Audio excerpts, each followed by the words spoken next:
السلام عليكم ورحمة الله وبركاته. حياكم الله مشاهدي قناة كركوك الفضائية، وأهلا وسهلا بكم إلى حلقة جديدة من برنامج بصراحة معي أنا عمار الصالحي. تتسارع الأحداث في منطقة الشرق الأوسط، وتحديدا في سوريا. ما حدث شكل عنصر مفاجأة لدى الجميع، حيث تسارعت الأحداث بشكل مفاجئ في سوريا، وهناك تداعيات كبيرة ستكون مستقبلا على العراق. منها وجهات نظر أكدت بأن التغيير أيضا سوف يشمل العراق في خارطة الشرق الأوسط الجديدة، وسيكون العراق في دوامة الشرق الأوسط الجديد. ومنها وجهات نظر أخرى أكدت أن العراق يستطيع أن يلعب دور كبير ومحوري يساعده في النهوض من جديد ليكون دوره قيادي في المنطقة. تداعيات الأزمة السورية، وأيضا ما يقال وما يحكى عنه حول مشروع الشرق الأوسط الجديد، وما على العراق أن يفعله لكي يكون بمنأى عن الصراع الدولي والإقليمي. كل هذه المحاور سوف أطرحها على ضيفي الدكتور غازي فيصل، مدير المركز العراقي للدراسات الاستراتيجية من عمان. حياك الله وأهلا وسهلا بك دكتور، ضيفا عزيزا علينا، وشكرا لتلبية الدعوة. أهلا وسهلا، حياك الله. وأيضا السيد محمد الساعدي، كاتب وباحث في الشأن السياسي، ينضم إلينا من العاصمة بغداد. حياك الله سيد محمد، حياك الله. وشكرا لتلبية الدعوة. خليني أبدو وياك دكتور غازي. دكتور، الأحداث تسارعت في سوريا، والكل تفاجأ على السقوط السريع لنظام بشار الأسد وهروبه خارج سوريا، مع ترك حلفائه اللي هي إيران وروسيا، ما شكل صدمة لدى الجميع مما حصل. نعم، مؤكد ما حصل هو ظاهرة استثنائية، لكن من الناحية الواقعية ما حصل هو نتيجة لمجموعة من الإرهاصات والاحتجاجات والتغييرات الجذرية في طبيعة المواجهة بين المعارضة السورية والنظام السوري منذ 2011 خصوصا، وأيضا في التاريخ اللي استمر لأكثر من 61 عام. كان هناك تناقضات وصراعات ومواجهات حادة. نتذكر مجزرة حما في 1982 وغيرها. بكل الأحوال النظام السوري اللي حكمه حزب البعث العربي الاشتراكي هو بالتأكيد من الأنظمة القمعية الاستبدادية الشمولية الفاشية، وهو تنظيم غير ديمقراطي على الإطلاق. تنظيم الحزب الواحد والحزب القائد هو نموذج سوفيتي قمعي. الاتحاد السوفيتي انتهى، لكن مع الأسف هذه النماذج الشمولية اللي قلدت النموذج السوفيتي الشمولي استمرت لكي ترتكب أخطاء كبرى بحق شعبها في مجال التنمية، دكتور عذرا للمقاطعة، لكن نعم. ما يشكل صدمة لدى الكثيرين هو يعني ترك إيران وروسيا لحليفهم بشار الأسد، مما استدعى الجميع في صدمة وذهول لغاية الآن. يعني وعدة تفسيرات ظهرت حول هذا الموضوع، منها من قال بأن روسيا لا تهمها منطقة الشرق الأوسط بقدر أهميتها في أوكرانيا، وبالتالي سوف تحصل على مكاسب في أوكرانيا على حساب سوريا. أيضا إيران ممكن قد تحصل على مكاسب نتيجة تخليهم عن بشار الأسد. شنو السيناريو الأقرب أو المتوقع؟ هل بالفعل حصلوا مكاسب؟ هل هم تخلوا عن الأسد، أم الأسد هو بالفعل أصبح في ضغوط ولم يستطع أن يدير هذه الأزمة؟ أنا أعتقد أن الأسد ذهب إلى نقطة النهاية. لن تحصل هذه الإنجازات الكبرى للمعارضة السورية المسلحة والوصول إلى دمشق وإسقاط النظام بدون ما حصل في غزة، وأيضا فشل مشروع حماس العسكري والجريمة الكبرى لدمار وتدمير البنية التحتية لغزة والضحايا. أيضا في لبنان لولا انهيار حزب الله وتدمير أكثر من 80% من قدراته العسكرية وأكثر من 500 من القيادات النخبة لحزب الله. إذا لا يمكن الذهاب إلى هذا التحول الذي حصل في سوريا. هي نتائج مترابطة وأسباب مترابطة أدت إلى نجاح هذا الاجتياح من شمال غرب سوريا عبر فصائل مسلحة أكثر من 25 فصيل وصولا إلى دمشق، وانهيار النظام بسبب مشكلاته الاقتصادية، العقوبات اللي مسلطة عليه، أيضا انهيار الجيش السوري. لا ننسى أن الجيش السوري وحتى الإمام خامنئي والقيادات في إيران تشير بوضوح أن الجيش السوري لم يقوم بالدفاع عن دمشق ولا عن سوريا ولا محاربة هذه التنظيمات اللي اجتاحت المدن. إذا هناك خلل كبير في البنية الدفاعية للجيش السوري بسبب الحروب والعنف اللي استمرت منذ 2011 كما أشرت لليوم، وأيضا الاقتصاد زائدا العقوبات الاقتصادية، أوروبا، أمريكا، الأمم المتحدة، قطع العلاقات الدبلوماسية، كل هذا أنضج نجاح هذا الحدث الكبير في سقوط النظام وظهور نظام انتقالي جديد في اطار قرار مجلس الامن الدولي 22 نعم دكتور خليني اروح على بغداد يا استاذ محمد الساعدي. سيد محمد، نجي على الشأن العراقي الداخلي. لحد الآن قوى الإطار يعني عندهم صدمة، ولحد قبل ساعات قليلة وأيام قليلة السيد نور المالكي قال لحد الآن احنا ما فاهمين شنو اللي صار بسوريا، وأيضا قال بكل صراحة بأن محور المقاومة تأثر وتضعضع بشكل كبير بعد أحداث سوريا وسقوط الأسد. بسم الله الرحمن الرحيم. طبعا بالملاحظة يعني عندما نجي نقرأ الواقع اليوم ما حدث في سوريا نجده فعلا هو خارج توقعات التحليل السياسي، وخارج حتى يعني توقعات المعلومات التي كنا نمتلكها قبل ما يتحرك الإرهاب ويتجه نحو دمشق. كنا نتوقع أنه فعلا هناك ترتيب، هناك تكتيك، هناك إعادة ضبط للجيش السوري بمساعدة حلفائه من الروس ومن الإيرانيين وبقية القوى المشاركة في القتال. لكن أعتقد أن التوقعات كانت خارج كل التحليلات وخارج كل المعلومات الموجودة والتي كانت تتسرب من هنا أو هنا.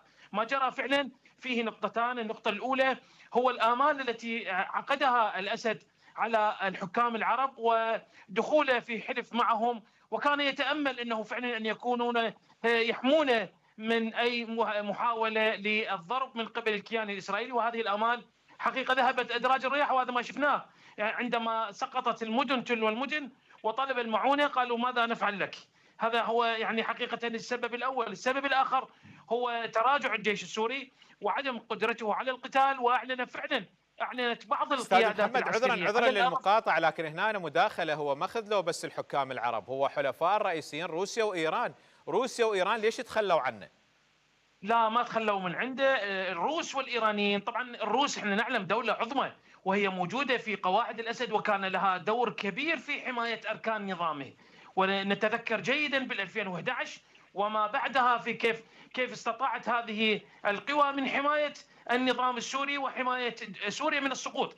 اليوم عندما لا أتحدث عن شخص الأسد، بل أتحدث عن النظام السوري، وأتحدث عن سوريا وما معنى سقوطها بيد الكيان الإسرائيلي وبيد الأتراك. هذا ما أتحدث عنه. بالتالي هو يعتبر أحد الحكام الذين سقطوا وذهبت أثرهم وآثارهم. بالتالي أعتقد أن روسيا والإيرانيين لم يتخلوا عن بشار الأسد، لكنهم عندما وجدوا أن بشار الأسد ألقى بنفسه في أحضان الحكام العرب وأعطوه آمالا ببقائه وحمايته، لكن تخلوا عنه. ذهب إلى الروس وقالوا له ماذا نصنع لك، واليوم أنت اليوم على مشارف دمشق، وكذلك اليوم ماذا نصنع لك وماذا نفعل لك وأنت الجيش يصيح ويستغيث لا أستطيع القتال. هذه أسباب جدا مهمة ينبغي أن نقف عندها. لم نرى في يوم من الأيام بالنسبة لمحور المقاومة سيد محمد، هل محور المقاومة نقدر نقول بأن محور المقاومة في العراق انتهى أم تضعضع بشكل كبير؟ تداعيات وانعكاس ما جرى في سوريا على محور المقاومة. لا، هو شوف، الصلة بين إيران والعراق ولبنان انقطعت تماما. نعم. لكن لا يعني بالضروره انه محور المقاومه انتهى. محور المقاومه ما زال موجود، يعني اليمن، العراق، لبنان، حزب الله ما زال موجودا بقوته بقدرته العسكريه في اعاده ترتيب اوراقه. اليوم كذلك اليمنيين لديهم قوه ولديهم قدره وعلى ضرب، وما زالوا لحد الان يضربون عمق الكيان الاسرائيلي. فبالتالي عندما نتحدث عن انه انهار، لا بالتاكيد يعني، لكن تراجع، نعم تراجع. هناك قطع كات صار في المنطقه، نعم صار قطع كات بين ايران وبين لبنان، نعم صار قطع، وانتهى هذا الممر او هذا الهلال الذي يسمى بالهلال الشيعي، انتهى بانتهاء وبسقوط الاسد في سوريا. بالتالي اعتقد ان الاجواء الحاليه في سوريا هي تتحدث يعني فيها نوع من الضبابيه، عدم الوجود وضوح في الخارطه الحاليه او حتى القادمه.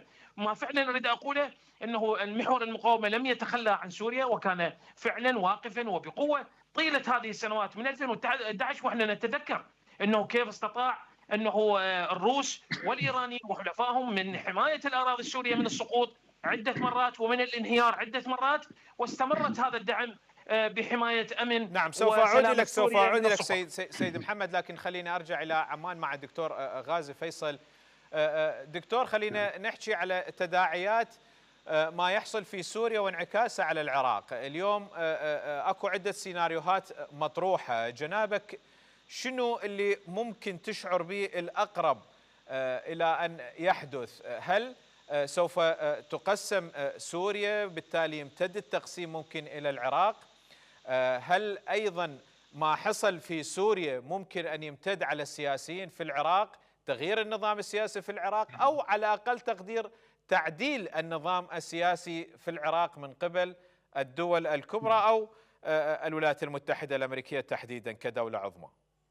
نعم، يعني أنا أعتقد أن مسألة التقسيم سوريا موضوع غير قابل للنقاش. يعني ميثاق الأمم المتحدة واحدة من المبادئ المهمة الكبرى حق تقرير المصير للشعوب باختيار أنظمتها السياسية والاقتصادية والاجتماعية، ومسألة وحدة الأرض وسلامة الحدود. هذه مسألة، وخصوصا اليوم نلاحظها سواء في قرارات مجلس الأمن الدولي تجاه سوريا أو العراق أو أي دولة من دول المنطقة، أو حتى تركيا عندما تطرح في بياناتها اليوم بعد هذا التغيير على وحدة الأرض وسلامة الحدود. بلينكين أمس أيضا يتحدث عن هذا المبدأ. إذا التقسيم غير وارد على طاولة النقاشات، لكن ممكن نروح إلى نظام فيدرالي أو إدارة ذاتية لبعض المناطق. سوريا بها قوميات عديدة، على غرار العراق المجتمع العراقي قومية كردية، قومية تركمانية، قوميات أخرى صغيرة، هناك أديان، هناك طوائف، مذاهب يقدر عددها بأكثر من 400 مذهب وطائفة وثقافة وعرق وقومية وغيرها. إذا كل هذا النسيج الاجتماعي المتنوع اللي أشار له أحمد الشرع في بيانه الأول، اللي شكل تاريخ سوريا الاجتماعي السوسيولوجي، هو سيذهب إلى مشاركة سياسية ديمقراطية في الدستور القادم. الدستور القادم هو ليس حكم العلويين أو حكم السنة أو حكم الشيعة أو حكم المسيحيين، هو حكم الشعب السوري، والسيادة هي للشعب، والسلطات القادمة يفترض أن تكون سلطات مشاركة سياسية، مشاركة اقتصادية، مشاركة اجتماعية، هل سيقف الأمر عند سوريا أم التغيير أيضا قادم للعراق؟ لو العراق بمنأى عن ما حدث في سوريا؟ هذا الجانب. اثنين، الجواب على سؤالك الكريم هذا، أنا ما أعتقد الظروف في سوريا اللي نشأت بعد 2011 لليوم هي نفس الظروف الموجودة في العراق. قد يظهر داعش بؤر هنا وهناك في حمرين أطراف الموصل، لكن أعتقد أن القوات المسلحة العراقية قادرة على مواجهة هذه البؤر ومنع تمددها، منع ما حصل في 2014 بصورة هناك ثقة مطلقة يعني بهذا الموضوع. أيضا هناك تجربة عراقية ونقدر نسميها على صعيد الدستور هو دستور ديمقراطي، لكن على صعيد التطبيق والتنفيذ مع الأسف ذهبنا إلى محاصصة طائفية، ذهبنا إلى عدم احترام الدستور ما يتعلق حقوق الإنسان، حقوق المرأة، حقوق الطفل. هناك أكثر من 300 طفل 3 ملايين 6 ملايين طفل يتيم، مليونين أرملة. يعني نشوف حتى وضع النساء المزري مع الأسف في الجنوب، في الوسط هناك معاناة حقيقية بسبب الفقر. المدن العشوائية 4 ملايين إنسان، الفقر يتجاوز 11 مليون، البطالة 16 مليون، الأمية 12 مليون. إذا بعد 20 عام مع الأسف هذه العملية السياسية للمحاصصة الطائفية وللصناديق الاقتصادية في الوزارات واحتكار المال واحتكار السلطة وإنشاء تنظيمات مسلحة للأحزاب، بالتأكيد هذه نتيجة أنا أعتبرها نتيجة مخيبة للآمال. كان ممكن تظهر دولة فعلا هناك توزيع عادل للثروة، معالجة مشكلات وقضايا الفقراء، مسألة العوائل، الأيتام، الأطفال، النساء، المدن العشوائية. اليوم هناك مسألة الأمن، مسألة المافيات، مافيات الجريمة المنظمة، تهريب النفط، تهريب المخدرات، تهريب البشر، الأعضاء البشرية، تهريب المليارات من العراق، من البليارات الدولارات إلى سوريا، إلى إيران، إلى لبنان، إلى غيرها. نعم، سلطات السيد رئيس الوزراء، الحكومة الحالية تبذل جهود متميزة لمواجهة الفساد المالي، لمواجهة مافيات الجريمة المنظمة، لكن ما حصل خلال 21 عام انعكس بآثار خطيرة على المجتمع. إذا مشكلاتنا اليوم في العراق هي تختلف عن مشكلات سوريا. النقطة الأخرى، لا يعني أنا ما أعتقد العراق اليوم يحتاج إلى انقلاب عسكري ميليشياوي أو غيرها بالطريقة اللي صارت في سوريا. أنا أعتقد ممكن عبر الدستور نذهب إلى معالجة أو جراحة للنظام السياسي، لطبيعة الأحزاب، أو هناك احتكار للسلطة. يعني نفس الأحزاب اللي ظهرت اللي هي اليوم بالأغلبية الشيعية بعد 2003 وبعد دستور 2005 وحكومة أول حكومة 2006 حتى يومنا هذا، نفس الوجوه، نفس الأحزاب. يعني ما صار عندنا انتقال من ليبراليين إلى اشتراكيين، من يمين إلى يسار، نفس الأحزاب، نفس الوجوه اللي موجودة اليوم بالإطار دولة السلطة. لكن في النهاية لم يحصل تداول على صعيد الاستراتيجيات، السياسات، الأحزاب المختلفة. نعم. بعدين خليني انتقل نعم. بالسؤال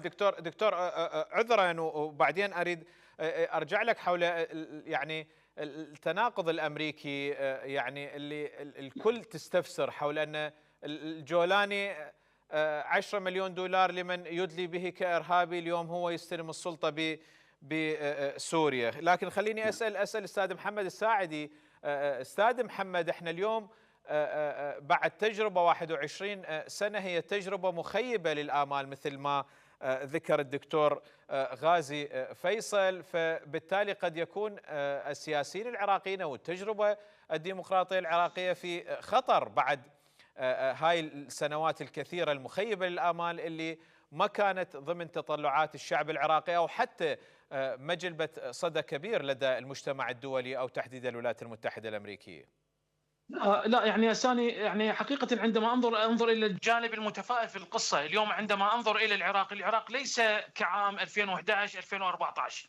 بالتالي هناك قوى سياسية تمارس العمل الديمقراطي، هناك تبادل سلمي للسلطة، هناك تقارب بين المكونات السياسية، هناك تقارب بين الشيعة وبين الأكراد، بين الحكومة وبين إقليم كردستان، هناك تقارب بين كل المكونات السنة والشيعة نعم، هناك ملفات خطيرة، ملفات فساد، هناك سرقة، كثير من الملفات والتي تحاول فيها الحكومة العراقية إثبات نجاحها والقضاء على هذه الملفات الخطيرة وملاحقة الفاسدين. هي لا تقف عند حد، هي تلاحق وحقيقة وتؤدي دورا رقابيا وحسابيا جيدا جدا حكومة السيد السوداني. لذلك يعني من هذه الجانب أعتقد أنها تؤدي دورا مهما. من الجانب الآخر في الجانب الأمني يعني قامت بأدوار جيدة جدا من ناحية الحدود، بتأمين الحدود، بتأمين المفارز، بتأمين الأنفاق، الصبات الكونكريتية، الأجهزة المراقبة، الأجهزة الحرارية، الكاميرات الحرارية وغيرها من إجراءات في الجانب الأمني، وهذا إجراءات جيدة جدا. يعني حقيقة يعني نراقب وشاهدنا وذهبنا واستمعنا وكانت جيدة جدا. هذا في نفس السياق السياسي. حكومة السيد السوداني قامت بزيارات مهمة، باتصالات مهمة، ذهبت بزيارة إلى الملك الأردني باتصالات مهمة مع الإمارات، مع بقية الدول، وهناك زيارات بلينكين غيره مجهول. صار حوار جاد في انه ان ينأى العراق بنفسه. الشيء الاهم من كل هذا انه هناك اراده سياسيه بان ينأى العراق عن نفسه، بان ينأى العراق بنفسه عن اي صراع قادم، سواء كان في سوريا او غير سوريا. وهذا فعلا ما تحقق. جهود جيده جدا تقوم بها حكومه السيد السوداني في حمايه شعبها، في حمايه نفسها. شلون صار هذا الشيء استاذ محمد؟ احنا الحد قبل سقوط سوريا كان العراق او مجموعات بالعراق وايضا محور المقاومه يطلق مسيرات تجاه الكيان الصهيوني، وايضا كان دائما السوداني مع الحل الدبلوماسي وكانت اطراف لا مع الحل العسكري. شلون ممكن تغير الموقف وبالتالي اصبح ان العراق يجب ان يكون بمنأى ما يحدث في سوريا، وكأنما تجربه في سوريا او ما حدث لبشار الاسد احدث صدمه ورجه لدى القوى السياسيه العراقيه، او تحديدا الاطار بان ايران او روسيا او الحلفاء للاطار التنسيقي او لمحور المقاومه قد تتخلى عنهم في اي لحظه، فبالتالي راجعوا افكارهم بعدم زجهم خارج الحدود العراقيه. لا، هو كان محور المقاومه قبل سقوط سوريا كان فاعل، كان يتحرك بحريه، وكان هناك عمل جماعي. انا نتحدث بعد سقوط النظام الاسد. بعد سقوط نظام الاسد حقيقه الفصائل المسلحه انسحبت الى داخل العراق وانتهت دورها في داخل سوريا، ما يعني انه الدور السياسي والدور الحكومي اصبح اقوى من دور هذه الفصائل. ونشاهد كيف اليوم اكو حركه ملكوكيه، اكو اتصالات جيده جدا، اكو حوارات جيده جدا تقوم بها حكومه السيد السوداني مع هذه الدول. شاهدنا كيف اكو زياره سريعه جدا الى الاردن، هناك اتصالات بين الملك الأردني إلى الإمارات، إلى قطر وإلى العراق، وزيارات من قبل ممثل الأمين العام، زيارة وزير الخارجية للعراق، كلها عبارة عن رسائل طمأنة أنه العراق ينبغي أن ينأى بنفسه وسوف يكون آمن، يعني بحيث أعطوه تطمينات. وزير الخارجية الأمريكي أعطى للعراق تطمينات بناء على ما قام به من رسائل طمأنة للجانب السوري بأننا سوف لن نكون مصدر إزعاج لسوريا، لن نشارك في أي قتال في داخل سوريا، لن نكون مصدر. خليني اخذ هذا السؤال استاذ محمد واطرحه على دكتور غازي. عذرا سوف اعود اليك دكتور. هل زياره بلينكن مفاجئه للعراق هي رساله اطمئنان ام رساله تحذير لحكومه بغداد بعدم التدخل في الشؤون الخارجيه والاكتفاء بالملف العراقي؟ هل السوداني اتصالاته مع مصر، ذهابه للأردن ولقاءه مع ملك الأردن، هل ممكن للعراق أن يلعب دور إقليمي خاصة في سياسة الحياد الإيجابي اللي يتبعها السوداني في ملف الخارجي؟ هل ممكن العراق خاصة الشعب يتأمل أن ممكن العراق يعود لدور قيادي في الإقليم ويكون له ثقل أكبر؟ ممكن جدا. طبعا العراق كجغرافيا كأهمية جيوستراتيجية مهم جدا للتوازن والأمن والاستقرار في الشرق الأوسط. أي اضطراب بالعراق ينعكس سلبا على منطقة الشرق الأوسط والخليج العربي. وأنا أعتقد السيد السوداني رئيس الوزراء نهج منهج عقلاني علمي في السياسة الخارجية، هذا الحياد، عدم توريط العراق في الحرب الطاحنة اللي كانت دائرة في غزة أو في لبنان والمواجهات في سوريا. إذن هذا الذهاب إلى الخيار الدبلوماسي السياسي ونبذ الخيار الاستراتيجي العسكري والمقاومة وزج الجيش لا سمح الله العراقي في حرب بالتأكيد تناقض وتقوض المادة 8 من الدستور اللي تأكد أن على العراق أن يعمل من أجل بناء السلام، الاستقرار، عدم التدخل بالشؤون السيادية للدول وعدم اللجوء للحرب بل اللجوء للوسائل الدبلوماسية. وهذا تشكل جوهر المادة 2 فقرة 4 من ميثاق الأمم المتحدة. إذن التزام السيد السوداني، وزارة الخارجية بمنهج عقلاني دبلوماسي لمواجهة هذه الأزمة الكبرى، هذه الحرب الطاحنة اللي انفجرت في المنطقة. أنا أعتقد كان عنصر أساسي لإنقاذ العراق وعدم الذهاب إلى كارثة دكتور منتصف الشهر القادم، يعني منتصف الشهر القادم ترامب يستلم السلطة، أيضا احنا بعد أشهر قليلة يصير انتخابات بالعراق، ونشعر وكأنما هناك صفحة جديدة، هناك عصر جديد، هناك يعني تغيير قد يكون جديد مؤاتي مع رئاسة الولايات المتحدة، قد يكون فكر جديد في العراق. شلون نشوف احنا اليوم بعد استلام السلطة من ترامب كيف سيكون الرئيس القادم أو رئيس الوزراء أو السياسة الخارجية أو السياسة حتى الداخلية في العراق؟ هل ستكون على شاكلة السوداني أم سوف يتغير الوضع؟ يفترض أن تبقى هذا المنهج اعتمد السيد السوداني هو منهج ثابت في الدبلوماسية العراقية. مشكلة ترامب والإدارة الأمريكية والبنتاغون ليست مع العراق كقوة حقيقية لبناء السلام والاستقرار والتقدم. مشكلة الولايات المتحدة الأمريكية هي مع إيران، هي مع إيران اللي تعتبرها واشنطن الدولة الأولى الراعية للإرهاب بالعالم، وتعتبر الحرس الثوري الإيراني منظمة إرهابية، وتعتبر الفصائل المسلحة المتحالفة العراقية مع الحرس الثوري أيضا إرهابية. وهناك عقوبات صدرت من الإدارة الأمريكية تجاه القيادات، عدد من هذه القيادات وعدد من هذه الفصائل، وهي معلنة. إذن المشكلة القادمة هي كما أشار ترامب عندما سئل هل هناك حرب مع إيران، فأجاب أنه لا يوجد شيء مستبعد، كل شيء ممكن. والمشكلة الكبرى هي مع البرنامج النووي الإيراني اللي ممكن ينتقل إلى برنامج نووي عسكري لإنتاج القنبلة النووية. احتمالات الضربة الإسرائيلية للبرنامج كضربة جراحية أيضا قادمة، هناك مؤشرات أمس حول هذا الموضوع. ما أعتقد ترامب يعترض على توجيه هذه الضربة، واحتمال أن تنشب حرب بين الولايات المتحدة الأمريكية وإيران بضربة عسكرية لتغيير النظام السياسي أيضا وارد. يعني كل شيء وارد كما أشار ترامب في حديثه قبل يومين.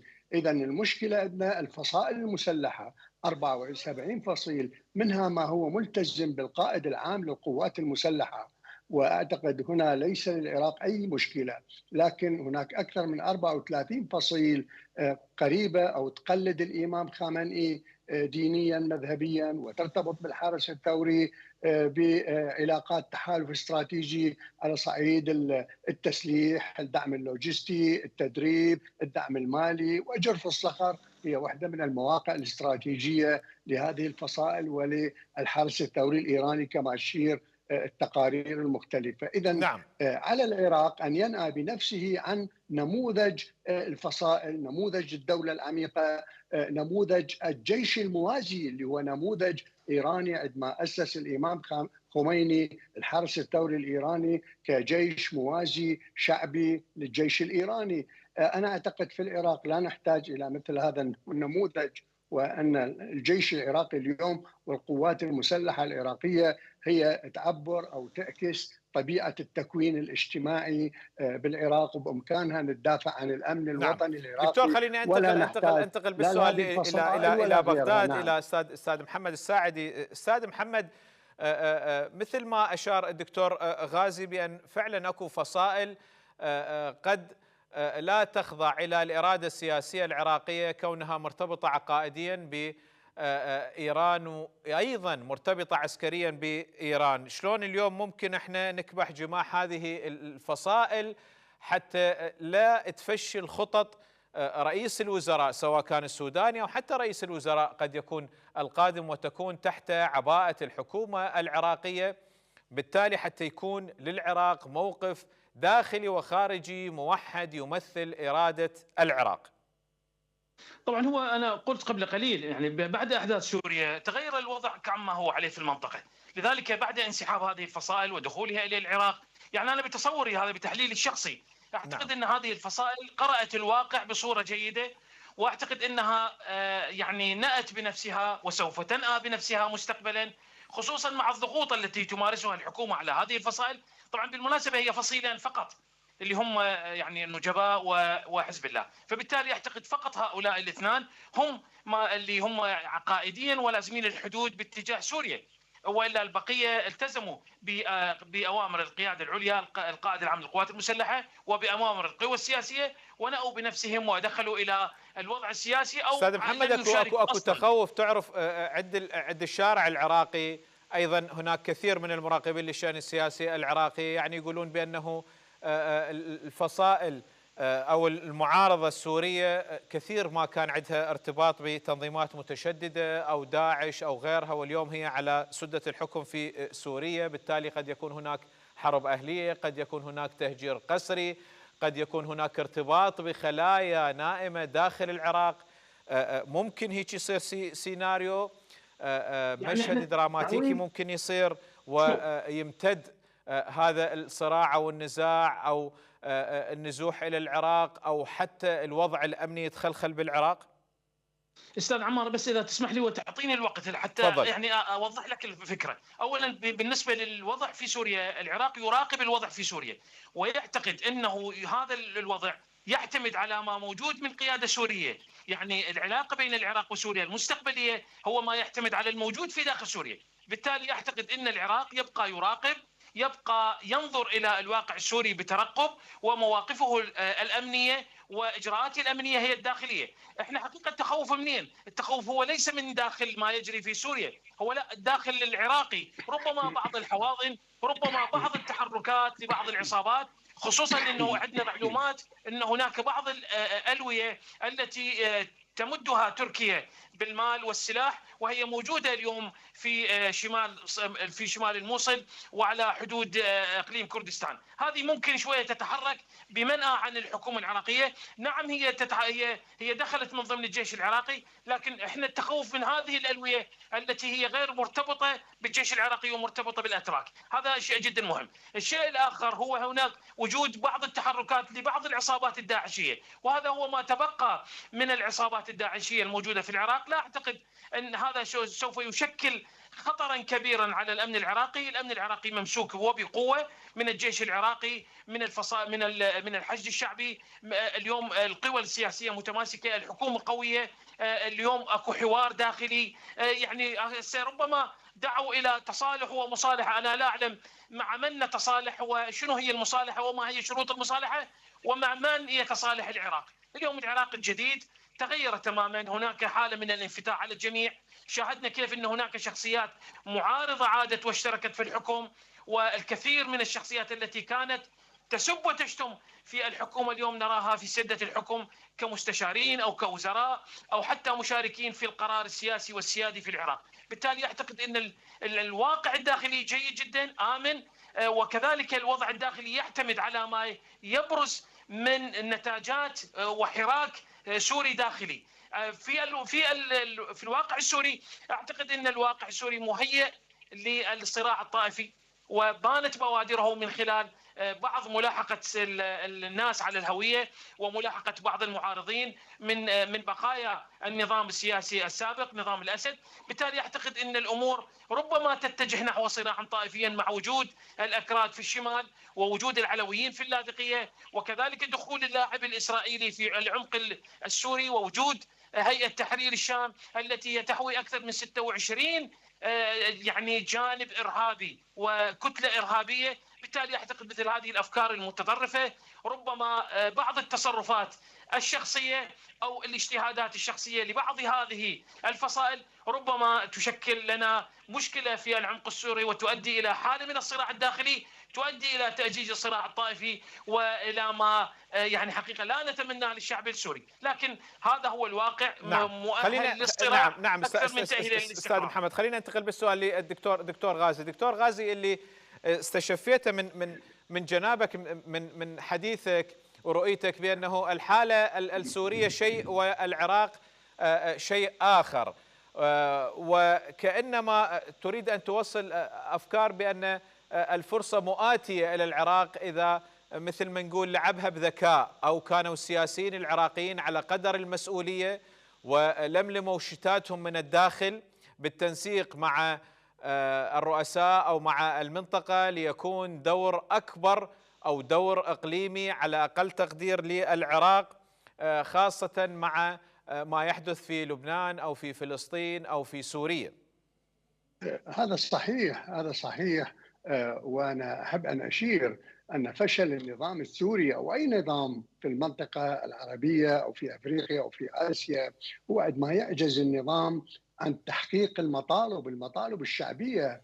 عندما ذهبت الجماهير السورية للاحتجاج وقمعت، هناك اليوم أكثر من 35 ألف محتجز مغيب من 2011 لليوم بسبب مواقفهم السياسية. هذا النظام هو قاد نفسه إلى الهلاك بسبب دكتور، عجزه وعدم السياسيين قدرته. العراقيين اليوم أخذوا عبرة يعني بصراحة مما يحدث، بالتالي نعم، لا هو هذا اللي أريد أوصل له. نعم. إذا نموذج فشل النظام السوري عن تلبية مطالب الناس ومعالجة المشكلات الاقتصادية والاجتماعية والأمنية وغيرها وتطوير المجتمع، هذا الفشل هو اللي قاد إلى هذه النتيجة. اليوم في العراق هناك تحديات كبرى.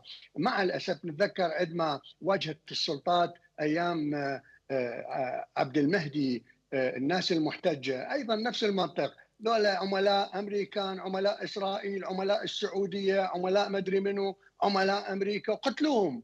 ياهو اللي يعجبنا معارضة يحتاج المسكين بالناصرية، بالبصرة ريهام قتلوها، أم عباس قتلوها بالناصرية، بالنجف، بكربلاء، ببغداد. هذا المنطق يقود الناس إلى تعظيم الاحتجاجات وتعظيم المعارضة عند الشعب العراقي اليوم. إذا يجب الذهاب أي دولة وكذلك اليوم الحكومة العراقية إلى دراسة ما هي مطالب الناس، ما هي مطالب، وين يعني احتجاجات العاطلين عن العمل أحلها، مو أضربهم بالخراطيم المياه واطردهم واعتقلهم، مو اقتل الناس، اقتل لي 800 شاب بحجه ذولا عملاء وخونه وجواسيس. دكتور الوقت عندي ضيق، حتى نعم. عندي دقيقتين حتى اروح بها الاستاذ محمد، بس جاوبني صحيح. بانه السياسيين العراقيين فعلوا اخذوا عبره مما يحصل في المحيط الاقليمي.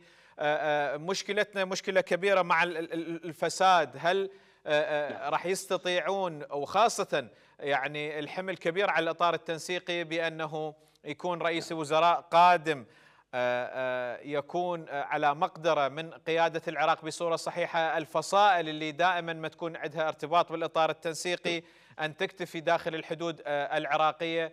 هل هذا سيكون بالمستقبل دكتور؟ يعني أنا أعتقد أن السيد السوداني يمتلك اليوم من الحكمة لإدراك الدرس الكبير مما حدث في سوريا، لكن مع الأسف ألاحظ العديد من التصريحات لقيادات موجودة في الإطار أو غيرها لا تدرك تماما ولا تريد أن تدرك ماذا حصل في سوريا ولماذا هذا حصل، وتبدأ بحديث متداخل غير مفهوم.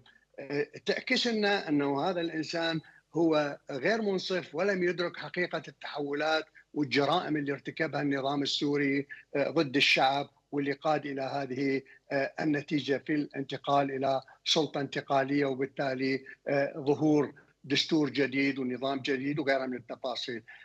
السوداني أعتقد أدرك، لكن هناك العديد من القيادات ما زالت لا تدرك حقيقة ما حصل، ولا تدرك أن إهمال إرادة الناس ومطالب الناس بالفقر والبطالة والجوع والمدن العشوائية والجريمة المنظمة وتهريب الأموال والفساد المالي والقتل وغيرها من الحوادث، ووجود فصائل مسلحة ترتبط بأجندة إقليمية ولا ترتبط بالقيادة العامة للقوات المسلحة، هذه أمور يجب أن تعالج وتحل وطنيا. العراق بلد مستقل ذو سيادة وحرية وكرامة، لا نعم. خلينا نشوف استاذ محمد من بغداد. دكتور غازي شنو رد على هاي الحيثية؟ استاذ محمد، مو كافي ما اخذت عبره القوى السياسية، خاصة عندنا ملف الكل دائما تقول تحدي الفساد والقضاء على الفساد، لكن لحد الآن لم يتم معالجة الفساد المستشري بالبلد، وأيضا حصر السلاح بيد الدولة تحديا كبيرا أمام الحكومات اللي فشلت، كل الحكومات في هاي التحديين. ممكن اللي دا نشوفه دا يصير بسوريا أو خارطة الشرق الأوسط الجديد، ممكن العراق هنا أو سياسي العراق هنا راح يحسون بحجم التحدي القادم؟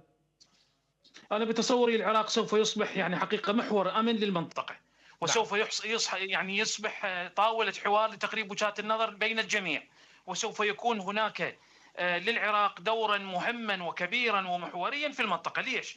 لأن الحكومة أصلها نابع من ولادة القوى السياسية بجميع مكوناتها، وهي وليدة ائتلاف إدارة الدولة المكون من الشيعة والسنة والأكراد، فبالتالي الكل حامل الراية، الكل متحمل المسؤولية، والكل يشعر بالمسؤولية تجاه ما يجري أو سوف يجري في العراق وتأثيرات سوريا على العراق. بالتالي أعتقد أن الكل يحمل الراية، والكل متحمل للمسؤولية، والكل يريد أن يشارك في أمن واستقرار البلاد، وهذا ما نشاهده انعكس على أداء الحكومة وكذلك على الأداء للقوى السياسية الأخرى من زيارات مهمة، حوارات مهمة، مشاركة في حوارات، زيارات إقليمية، زيارات دولية، اتصالات تعكس أمن وأمان للعراق، وكذلك تجنبا ودليل ذلك الرسالة الغير مباشرة التي أطلقها العراق باتجاه الواقع السوري، أو شو نسميه وال20 نقطة التي أرسلت إلى سوريا، والتي تقول له إننا جاران صديقان، نعتمد عليك في طمأنة الشعب السوري، وسوف نراقب أدائك خلال المرحلة القادمة، وأن تكون السلطة للشعب، وأن يكون الرأي الأول والأخير للشعب السوري في اختيار حكومته ودستوره وكيف يشاء الحكم فيه بعد هذه الحقبة المظلمة التي عاشها خلال الفترة الماضية. نعم أكيد، ونحن بدورنا نتمنى أن يعني يستفاد العراق من التجارب التي يمر بها محيطة، وأيضا التجارب السابقة في الداخل العراقي، وأن تكون المرحلة القادمة أفضل للشعب العراقي. أشكرك جزيل الشكر الدكتور غازي فيصل، مدير المركز العراقي للدراسات الاستراتيجية من عمان. أشكرك، كنت معي ضيفا عزيزا علينا، وشكرا لتلبية الدعوة. أيضا الشكر موصول لسيد محمد الساعدي، كاتب وباحث في الشأن السياسي العراقي من العاصمة بغداد. أشكرك لجزيل الشكر وأيضا لتلبية الدعوة لكل الإيضاحات اللي أدليت بها. أيضا مشاهدينا الكرام الشكر موصول إليكم. ألتقيكم في الحلقة القادمة ومواضيع أخرى من برنامج بصراحة. تحياتي وتحيات فريق العمل، السلام عليكم ورحمة الله وبركاته، إلى اللقاء.